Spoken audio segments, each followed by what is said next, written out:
చిన్న బిజినెస్ అయితే స్టార్ట్ చేశానండి. అమ్మ అయితే పింఛన్ మనీ వచ్చింది కదా! ఆ మనీ అయితే ఇచ్చింది. లైనింగ్స్ అన్నీ తీసుకొచ్చుకోమని. నా ఇబ్బంది అయితే అమ్మ చూస్తూ ఉంటది దగ్గర నుంచి. ఈ లైనింగ్స్ కోసం అటు ఇటు పరిగెడుతూ ఉంటావు. ఎళ్లి లైనింగ్స్ అయితే తెచ్చిపెట్టుకో. లైనింగ్స్, ఫాల్స్ అన్నీ తెచ్చిపెట్టుకో. అలాగే లైనింగ్స్, ఫాల్స్ వచ్చిన తర్వాత వాటి మనీ అన్నీ మళ్ళీ తీసి పక్కనైతే పెట్టాలి నువ్వు అని చెప్పి మరి గట్టిగా చెప్పైతే ఇచ్చిందండి.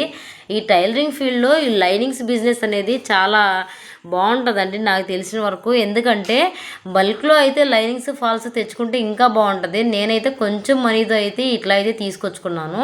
ఇంకా ఎక్కువ ఇన్వెస్ట్మెంట్ పెడితే బాగా వస్తుందండి. ఇంకా తక్కువకైతే మనకు దొరుకుతాయి.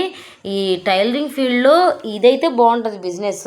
అలాగే ఈ లైనింగ్స్ అనేవి మన దగ్గరే ఉన్నాయనుకో, అర్జెంట్ బ్లౌజ్ కుట్టాల్సి వచ్చినప్పుడు మనం ఇబ్బంది పడకుండా, లైనింగ్స్ కోసం బయట పరిగెట్టకుండా ఇట్లా లైనింగ్స్ తీసుకొని వెంటనే కుట్టి అయితే కస్టమర్స్కి ఇచ్చే ఛాన్స్ అయితే ఉంటుంది.